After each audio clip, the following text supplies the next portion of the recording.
Pongamos toda atención y reverencia a esta lectura. Al final encontrarás un breve comentario y algunas preguntas para ver qué tanto asimilaste. Los labradores malvados. Entonces comenzó Jesús a decirles por parábolas. Un hombre plantó una viña, la cercó de vallado, cavó un lagar, edificó una torre y la arrendó a unos labradores y se fue lejos. Y a su tiempo envió un siervo a los labradores para que recibiese de estos del fruto de la viña. Mas ellos, tomándole, le golpearon y le enviaron con las manos vacías. Volvió a enviarles otro siervo, pero apedreándole le hirieron en la cabeza y también le enviaron afrentado. Volvió a enviar otro y a éste mataron, y a otros muchos, golpeando a unos y matando a otros. Por último, teniendo aún un hijo suyo, amado, lo envió también a ellos diciendo: tendrán respeto a mi hijo. Mas aquellos labradores dijeron entre sí: este es el heredero, venid, matémosle, y la heredad será nuestra. Y tomándole le mataron y le echaron fuera de la viña. ¿Qué pues hará el señor de la viña? Vendrá y destruirá a los labradores y dará su viña a otros. ¿Ni aún esta escritura habéis leído? La piedra que desecharon los edificadores ha venido a ser cabeza del ángulo. El Señor ha hecho esto y es cosa maravillosa a nuestros ojos. Y procuraban prenderle porque entendían que decía contra ellos aquella parábola, pero temían a la multitud y dejándole se fueron. La cuestión del tributo. Y le enviaron algunos de los fariseos y de los herodianos para que le sorprendiesen en alguna palabra. Viniendo ellos le dijeron: Maestro, sabemos que eres hombre veraz y que no te cuidas de nadie, porque no miras la apariencia de los hombres, sino que con verdad enseñas el camino de Dios.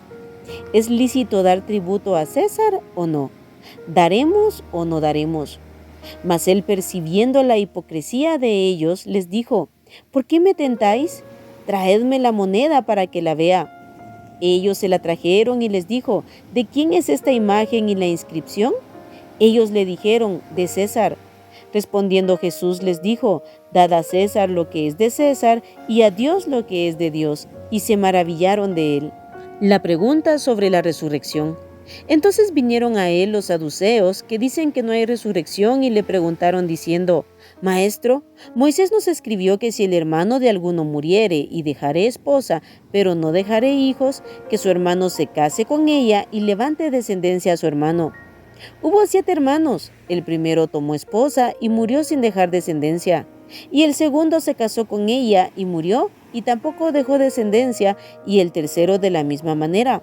Y así los 7, y no dejaron descendencia. Y después de todos murió también la mujer. En la resurrección, pues, cuando resuciten, ¿de cuál de ellos será ella mujer, ya que los 7 la tuvieron por mujer? Entonces respondiendo Jesús les dijo: ¿no erráis por esto? Porque ignoráis las Escrituras y el poder de Dios. Porque cuando resuciten de los muertos, ni se casarán, ni se darán en casamiento, sino serán como los ángeles que están en los cielos.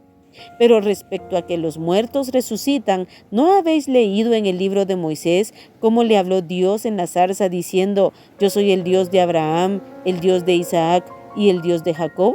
Dios no es Dios de muertos, sino de vivos, así que vosotros mucho erráis. El gran mandamiento.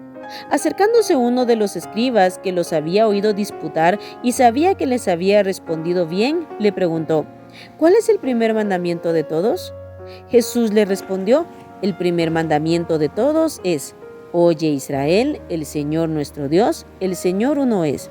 Y amarás al Señor tu Dios con todo tu corazón y con toda tu alma y con toda tu mente y con todas tus fuerzas. Este es el principal mandamiento. Y el segundo es semejante: amarás a tu prójimo como a ti mismo. No hay otro mandamiento mayor que estos. Entonces el escriba le dijo: bien, maestro, verdad has dicho, que uno es Dios y no hay otro fuera de él. Y el amarle con todo el corazón, con todo el entendimiento, con toda el alma y con todas las fuerzas, y amar al prójimo como a uno mismo, es más que todos los holocaustos y sacrificios. Jesús entonces, viendo que había respondido sabiamente, le dijo: no estás lejos del reino de Dios.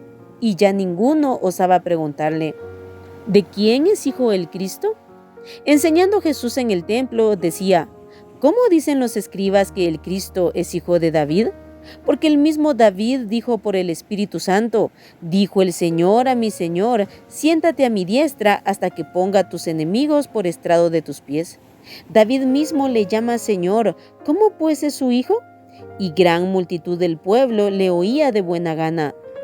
Jesús acusa a los escribas y les decía en su doctrina, guardaos de los escribas que gustan de andar con largas ropas y aman las salutaciones en las plazas y las primeras sillas en las sinagogas y los primeros asientos en las cenas, que devoran las casas de las viudas y por pretexto hacen largas oraciones, estos recibirán mayor condenación. La ofrenda de la viuda. Estando Jesús sentado delante del arca de la ofrenda, miraba cómo el pueblo echaba dinero en el arca y muchos ricos echaban mucho. Y vino una viuda pobre y echó 2 blancas, o sea, un cuadrante.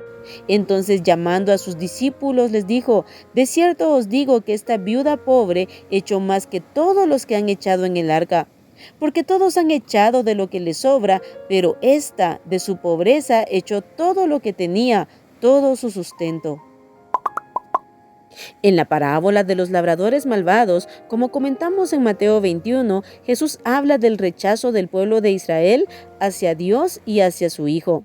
Ellos persiguieron y mataron a los profetas y muy pronto matarían también a Jesucristo.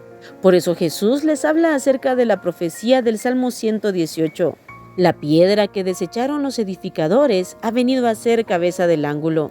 Jesús es la piedra que desecharon los del pueblo de Israel, pero que se convirtió en la cabeza del ángulo del nuevo pueblo de Dios. Es la piedra más importante en esta nueva estructura que Dios está edificando, que es su iglesia, formada tanto por judíos y gentiles que han creído en Jesucristo como el medio de salvación único. Increíblemente, ellos entendieron las palabras de Jesús y entendieron que se refería a ellos, y en lugar de arrepentirse y dolerse su corazón, lo querían matar por decirles la verdad. También se le acercan los saduceos que no creen en la resurrección y le hicieron una pregunta tomando en cuenta la ley del levirato, que consistía en levantar descendencia de un familiar cercano para que no se borrara su nombre. Esta ley se encontraba en el Antiguo Testamento. Ellos no entendían, pero Jesús se toma el tiempo de explicarles y de enseñarles que sí habrá resurrección de muertos.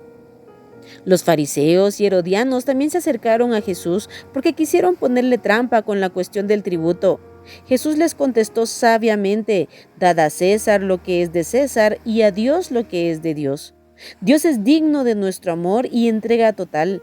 Allí se resume el gran mandamiento enseñado más adelante, amar a Dios con todo nuestro corazón, alma, mente, fuerzas y amar al prójimo como a nosotros mismos. Y como bien dijo el escriba que le hizo esa pregunta, esto es más que todos los holocaustos, ofrendas y sacrificios que podamos hacer.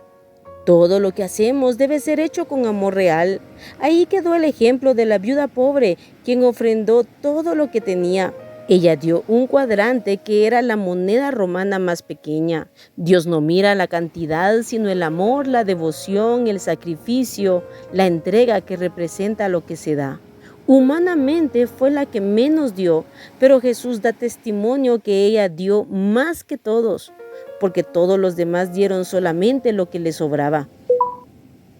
Ahora veamos qué tanto se nos quedó de la lectura. Responde estas preguntas.